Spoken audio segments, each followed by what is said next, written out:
ಬೆಂಗಳೂರು ಫಸ್ಟ್ಗೆ ಸ್ವಾಗತ. ನಾನು ಭಾವನಾ. ಈಗ ಹೆಡ್ಲೈನ್ಸ್. ಕುಡಿದ ಮತ್ತಿನಲ್ಲಿ ಅಡ್ಡಾದಿಡ್ಡಿ ಕಾರು ಸಂಚಾರ, 4 ಬದುಕಿಗೆ ಬಂತು ಸಂಚಕಾರ. ಇದು ಬೊಮ್ಮನಹಳ್ಳಿ ನಗರಸಭೆ ಮಾಜಿ ಅಧ್ಯಕ್ಷನ ಅವಾಂತರ. ಎನ್ಸಿಸಿ ಅಧಿಕಾರಿಯಿಂದ ಲೈಂಗಿಕ ಕಿರುಕುಳ, ಕ್ರೈಸ್ಟ್ ಕಾಲೇಜು ವಿದ್ಯಾರ್ಥಿನಿ ಆತ್ಮಹತ್ಯೆಗೆ ಯತ್ನ, ಆರೋಪಿ ಆಫೀಸರ್ಗೆ 14 ದಿನ ನ್ಯಾಯಾಂಗ ಬಂಧನ.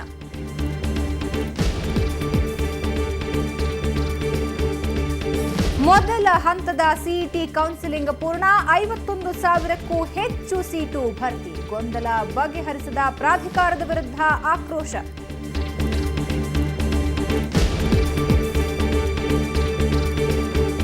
ರಾಜರಾಜೇಶ್ವರಿ ನಗರದಲ್ಲಿ ಅಪರೂಪದ ಪ್ರಾಣಿ ಪ್ರತ್ಯಕ್ಷ, ಉಡ ನೋಡಲು ಮುಗಿಬಿದ್ದ ಜನ, ಕೊನೆಗೂ ಉಡ ಸೆರೆ ಹಿಡಿದ ಅರಣ್ಯ ಸಿಬ್ಬಂದಿ.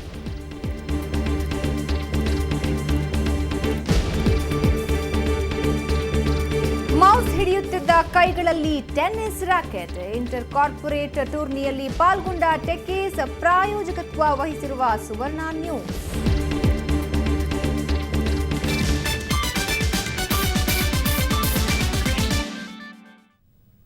ನೀವೆಲ್ಲ ಶಂಕರ್ ನಾಗ್ ಅವರ ಆಕ್ಸಿಡೆಂಟ್ ಅನ್ನೋ ಕನ್ನಡ ಸಿನಿಮಾ ನೋಡಿರಬೇಕು. ರೀಲ್ನಲ್ಲಿ ನಡೆಯೋ ಥೇಟ್ ಅಂತಹದ್ದೇ ಭಯಾನಕ ಕಥೆಯೊಂದು ಬೆಂಗಳೂರಲ್ಲಿ ನಿಜವಾಗ್ಲೂ ನಡೆದು ಹೋಗಿದೆ. ಹಾಗಾದ್ರೆ ಇಷ್ಟಕ್ಕೂ ಅಲ್ಲಿ ನಡೆದದ್ದೇನು? ಅಪಘಾತ ಮಾಡಿದ್ದು ಯಾರು? ಹೇಗಾಯ್ತು? ಕಾಕತಾಳೀಯ ಅಂದ್ರೆ ಸುಮಾರು 28 ವರ್ಷಗಳ ನಂತರ ಬೆಂಗಳೂರಿನಲ್ಲಿ ಥೇಟ್ ಇದೇ ಚಿತ್ರದ ಸೀನನ್ನು ಹೋಲೋ ಭಯಾನಕ ಆಕ್ಸಿಡೆಂಟ್ ನಿಜವಾಗಿಯೂ ನಡೆದು ಹೋಗಿದೆ. ಅದು ಒಬ್ಬ ಪ್ರಭಾವಿ ವ್ಯಕ್ತಿಯಿಂದಲೇ. ಸಮಯ ರಾತ್ರಿ 10:30. ಸ್ಥಳ ಪರಪ್ಪನ ಅಗ್ರಹಾರ ಜಂಕ್ಷನ್. ಅದು ಸೋಮವಾರ ರಾತ್ರಿ ಸರಿಯಾಗಿ 10:30 ಸಮಯ. ಬೆಂಗಳೂರಿನ ಪರಪ್ಪನ ಅಗ್ರಹಾರ ಜಂಕ್ಷನ್ನಲ್ಲಿ ಭೀಕರ ಅಪಘಾತವೊಂದು ನಡೆದು ಹೋಗಿತ್ತು. ಶರವೇಗದಲ್ಲಿ ಬಂದ ಲ್ಯಾಂಡ್ ರೋವರ್ ಕಾರು ರಸ್ತೆ ಬಳಿ ಫುಟ್ಪಾತ್ ಮೇಲೆ ತರಕಾರಿ ಮಾರ್ತಿದ್ದ ಜನರ ಮೇಲೆ ಯಮಧೂತನಂತೆ ಸವಾರಿ ಮಾಡಿತ್ತು. ಜನರು ದಿಕ್ಕಾಪಾಲಾಗಿ ಓಡಿದ್ರು. ತಳ್ಳೋ ಗಾಡಿಗಳು ಚಿಂದಿ ಚಿಂದಿಯಾಗಿದ್ದವು.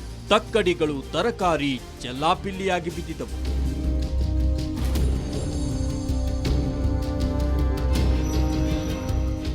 ಅದೇನಂದ್ರೆ ಈ ಭೀಕರ ಅಪಘಾತದಲ್ಲಿ ಒಂದಲ್ಲ ಎರಡಲ್ಲ 4 ಬಡ ಅಮಾಯಕ ಜೀವಗಳು ಬಲಿಯಾಗಿವೆ.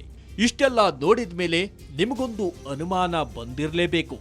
ಇಷ್ಟಕ್ಕೂ ಇಂತಹ ಒಂದು ದುರಂತಕ್ಕೆ ಕಾರಣ ಯಾರು? ಇದೆಲ್ಲ ಮಾಡಿದ್ಯಾರು ಅನ್ನೋ ಪ್ರಶ್ನೆ ಕಾಡಲೇಬೇಕು. ಆ ಪಾತಕಿ ಮತ್ಯಾರೂ ಅಲ್ಲ, ಬೊಮ್ಮನಹಳ್ಳಿ ಮಾಜಿ ನಗರಸಭಾ ಅಧ್ಯಕ್ಷ ಕೃಷ್ಣಪ್ಪ.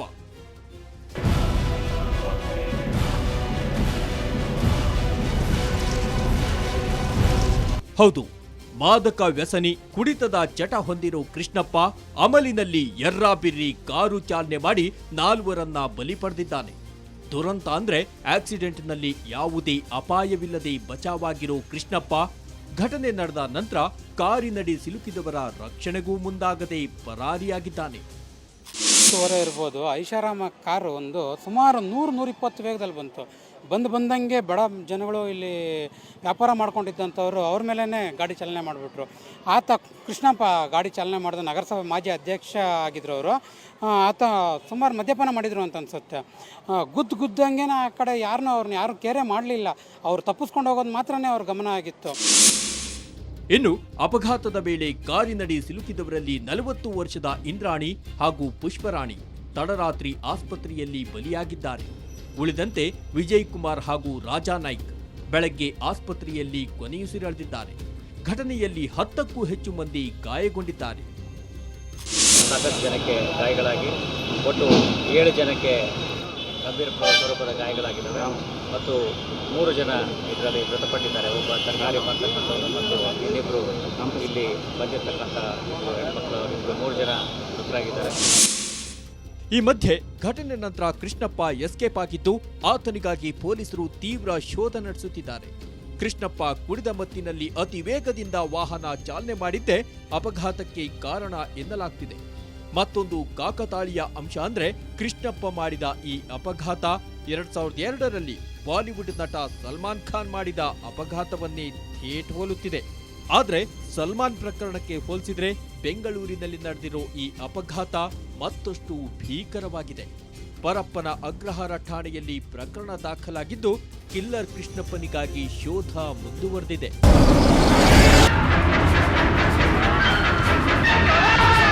ಮಂಜುನಾಥ್, ಸುವರ್ಣ ನ್ಯೂಸ್, ಆನೇಕಲ್. ಸ್ಯಾಂಡಲ್ವುಡ್ನ ನಟ ನಿರ್ಮಾಪಕ ಶೃಂಗಾರ ನಾಗರಾಜ್ ವಿಧಿವಶರಾಗಿದ್ದಾರೆ. ಬೆಂಗಳೂರಿನ ಖಾಸಗಿ ಆಸ್ಪತ್ರೆಯೊಂದರಲ್ಲಿ ಕಿಡ್ನಿ ವೈಫಲ್ಯದಿಂದ ಸಾವನ್ನಪ್ಪಿದ್ದಾರೆ. ಶೃಂಗಾರ್ ನಾಗರಾಜ್ ನಟ ರಾಮ್ ಕುಮಾರ್ ಅವರ ತಂದೆ. ಕಿಡ್ನಿ ವೈಫಲ್ಯದಿಂದ ಬಳಲ್ತಾ ಇದ್ದ ನಾಗರಾಜ್ ಅವರಿಗೆ ಹಲವು ದಿನಗಳಿಂದ ಬೆಂಗಳೂರಿನ ಖಾಸಗಿ ಆಸ್ಪತ್ರೆಯಲ್ಲಿ ಚಿಕಿತ್ಸೆ ನೀಡಲಾಗ್ತಾ ಇತ್ತು. ಆದರೆ ಅದು ಫಲಕಾರಿಯಾಗದೆ ಸಾವನ್ನಪ್ಪಿದ್ದಾರೆ. ಆಶ್ಚರ್ಯ ಅಂದ್ರೆ ಇವತ್ತು ಶೃಂಗಾರ ನಾಗರಾಜರ ಹುಟ್ಟುಹಬ್ಬ. ಆದರೆ ಹುಟ್ಟುಹಬ್ಬದ ದಿನದಂದೇ ತಮ್ಮ ಬದುಕಿನಾಟಕ್ಕೆ ಅಂತ್ಯ ಹಾಡಿದ್ದಾರೆ. ಇನ್ನು ನಾಗರಾಜ್ ಅವರು ದಕ್ಷಿಣ ಭಾರತದ ಖ್ಯಾತ ಮೂಕಿ ಹಾಗೂ ಹಾಸ್ಯ ಚಿತ್ರ ಪುಷ್ಪಕ ವಿಮಾನ ಸಿನಿಮಾದ ನಿರ್ಮಾಪಕರು. ಹಾಲು ಜೇನು ಸೇರಿದಂತೆ ಹಲವು ಚಿತ್ರಗಳಲ್ಲಿ ನಾಗರಾಜ್ ನಟಿಸಿದ್ರು.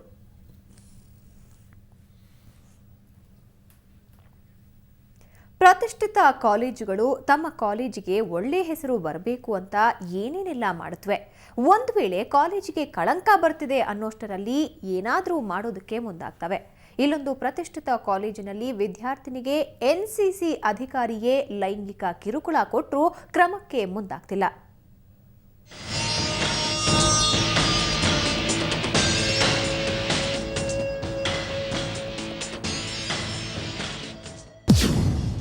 ಎನ್ಸಿಸಿ ಅಧಿಕಾರಿಯಿಂದ ಲೈಂಗಿಕ ಕಿರುಕುಳ, ನೊಂದ ವಿದ್ಯಾರ್ಥಿನಿ ಆತ್ಮಹತ್ಯೆಗೆ ಯತ್ನ, ಆರೋಪಿ ಆಫೀಸರ್ಗೆ ನ್ಯಾಯಾಂಗ ಬಂಧನ. ಎಸ್, ಸಿಲಿಕಾನ್ ಸಿಟಿಯ ಪ್ರತಿಷ್ಠಿತ ಕ್ರೈಸ್ಟ್ ಕಾಲೇಜಿನಲ್ಲಿ ನಡೆದ ಲೈಂಗಿಕ ಕಿರುಕುಳ ಪ್ರಕರಣ ಭಾರೀ ತಲ್ಲಣ ಮೂಡಿಸಿದೆ. ಹೊಸೂರು ರಸ್ತೆಯಲ್ಲಿರೋ ಈ ಕ್ರೈಸ್ಟ್ ಕಾಲೇಜಿನ ಎನ್ಸಿಸಿ ಅಧಿಕಾರಿ ಅಜಯ್ ವಿದ್ಯಾರ್ಥಿನಿಯೊಬ್ಬಳಿಗೆ ಲೈಂಗಿಕ ಕಿರುಕುಳ ನೀಡುತ್ತಿದ್ದಂತೆ.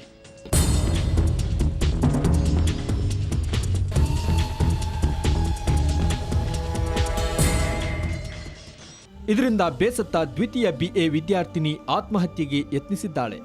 ಇಲಿ ಪಾಷಾಣ ಕುಡಿದು ಆತ್ಮಹತ್ಯೆಗೆ ಯತ್ನಿಸಿದ ವಿದ್ಯಾರ್ಥಿನಿಯನ್ನ ಜಯನಗರದ ಸಂಜಯ್ ಗಾಂಧಿ ಆಸ್ಪತ್ರೆಯಲ್ಲಿ ದಾಖಲಿಸಲಾಗಿದೆ.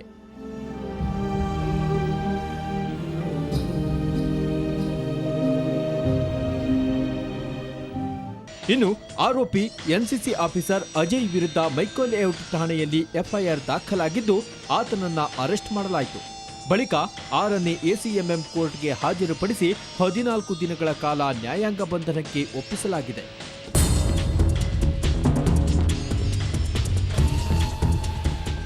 ಆದರೆ ಕ್ರೈಸ್ಟ್ ಕಾಲೇಜು ಆಡಳಿತ ಮಂಡಳಿ ಮಾತ್ರ ವಿದ್ಯಾರ್ಥಿನಿಗಾದ ಅನ್ಯಾಯಕ್ಕಿಂತ ಕಾಲೇಜು ಪ್ರತಿಷ್ಠೆಗೆ ಹೆಚ್ಚು ಒತ್ತು ಕೊಡ್ತಿದೆ. ಇಷ್ಟೆಲ್ಲ ಆದರೂ ಪ್ರಕರಣವನ್ನ ಮಾತುಕತೆ ಮೂಲಕ ಬಗೆಹರಿಸಿಕೊಳ್ಳುವಂತೆ ವಿದ್ಯಾರ್ಥಿನಿ ಪೋಷಕರಿಗೆ ಒತ್ತಾಯಿಸಿದೆ. ಆದರೆ ಈಗಾಗಲೇ ಪ್ರಕರಣ ದಾಖಲಿಸಿಕೊಂಡಿದ್ದ ಪೊಲೀಸರು ಕಾನೂನು ರೀತಿ ಕ್ರಮ ಕೈಗೊಂಡಿದ್ದಾರೆ.